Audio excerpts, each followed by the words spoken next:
today's episode of What's in Polly's Pantry. So today I'm going to focus on a summer dessert for a change instead of summer salads. And so today we're going to make a peach and blackberry cobbler because it's the height of summer and everything is in season. So for this recipe you're going to need 4 cups of peaches. Now here I almost have 4 cups. But before I add the 4 cups to the bowl, I just want to talk to you a little bit about peaches. So peaches come in several varieties. Some of them are called freestone, so the flesh literally falls away from the pit.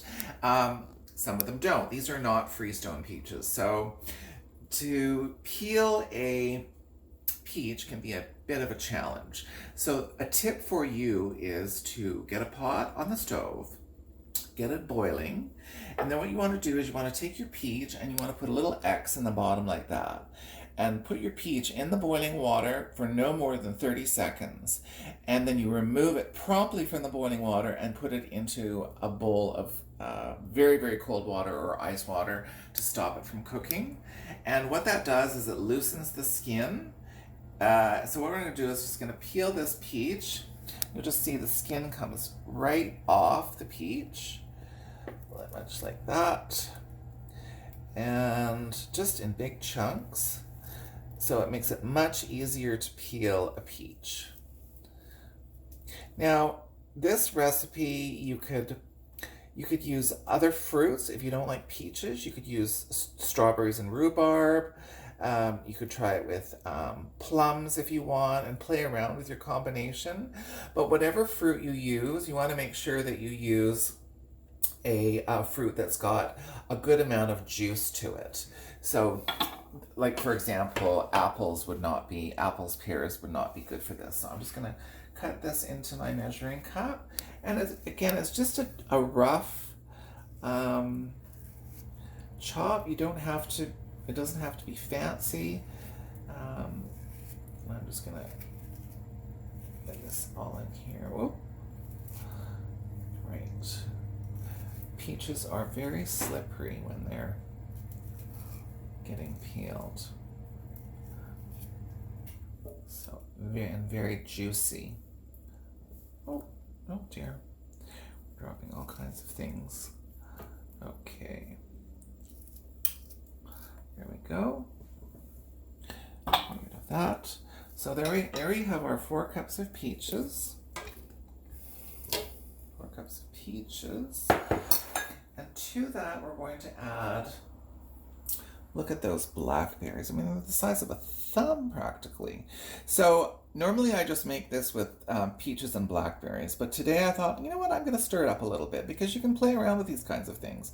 And so I'm going to add in some blueberries. So this is 1.5 cups of blackberries and 1/2 cup of blueberries. So that's just going to go in. And then we're going to add to that 3/4 cup of just white sugar. There we go. And we're going to add 2 tablespoons of cornstarch. Now the purpose of the cornstarch is when the fruit starts to cook, it's going to start releasing all kinds of juice. And the cornstarch is meant to thicken it so it's not all runny. So there we go, 2 tablespoons of cornstarch. And lastly, the secret ingredient is a teaspoon of orange zest. It gives it a lovely, lovely flavor. So put that in. We've got some rogue peaches over here. Then we just need something to stir this with. And so what you're going to do is you're just going to mix this gently. And it's going to go into a 400-degree oven for about 20 to 25 minutes. And then we're going to take it out and we're going to add the cobbled topping, which I'm about to make next. So now I think that's pretty much it. I mean, it smells wonderful. I wish you were here in my kitchen. You could smell the orange zest and the peaches and just lovely. So here we have a baking dish. So this is just a 9-inch square dish. And I'm just going to put the fruit in here.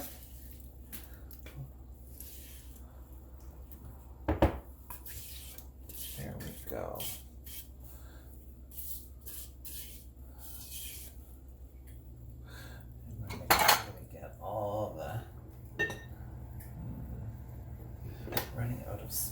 buzz.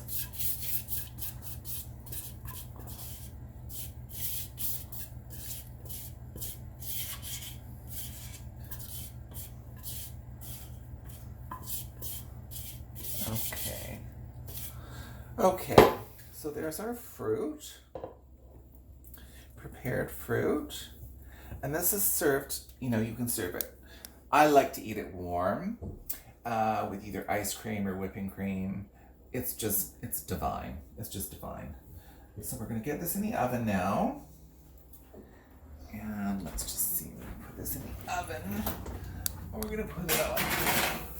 We'll put it on for 20 minutes. There we go. Now, while that's cooking, I'm going to make the topping, and then we're going to add the topping when that comes out. And you can see what the fruit looks like, and I'll show you the finished product too. So, for the biscuit topping, you're going to need just a cup of all-purpose flour, and to that we're going to add a quarter cup of sugar, and 1.5 teaspoons of baking powder,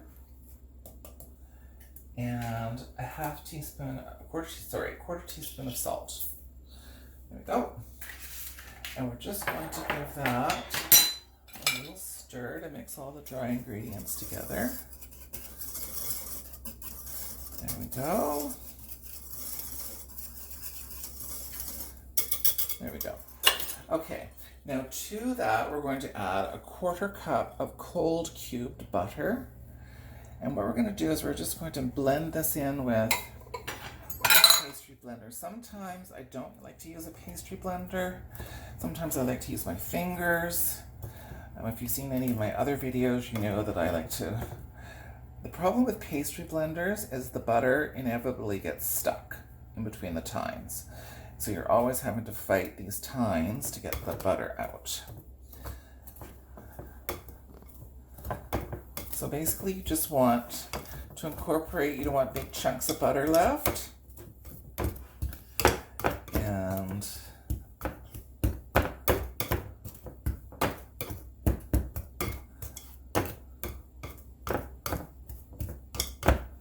I'll just make sure, sorry I don't slice my fingers off on this thing.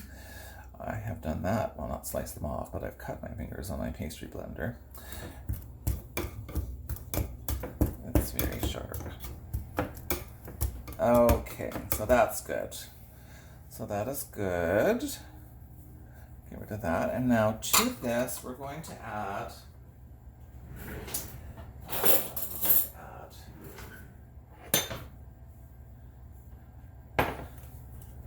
half a cup of milk. And to the milk, we're going to add a teaspoon of vanilla. So the vanilla goes into the milk. There we go. And then just give that a quick stir. And then this just goes into the dry ingredients. We're just going to make this into a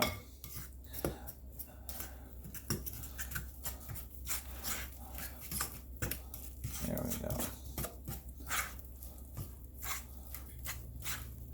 So that's your topping. That's pretty much it.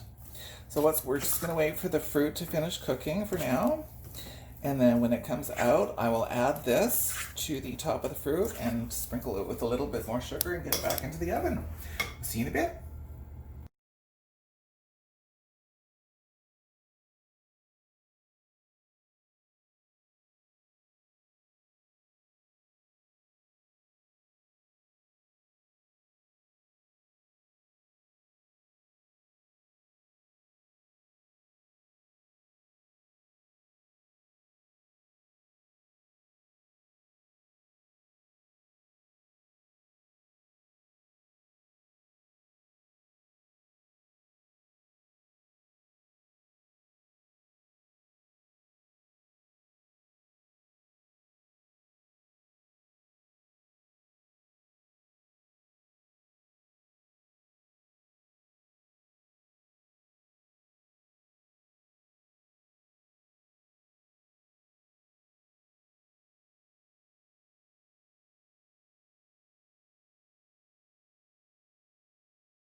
All right, so here's the big reveal. We're going to take this out of the oven. Oh my, look at that.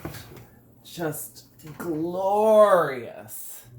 Look at that cobbler. Turn off my oven. The fruit is all bubbly. The biscuits are all beautiful and brown. Now we're just gonna let that cool for a little while, just till it's like lukewarm, and then we're gonna serve it with some lovely vanilla ice cream. Well, that's it for this episode of What's in Polly's Pantry. Just one little tip. This, I've made it with seasonal fruit, but if you wanted to make it, say, in the depths of winter when peaches were not in season, you could always use frozen fruit.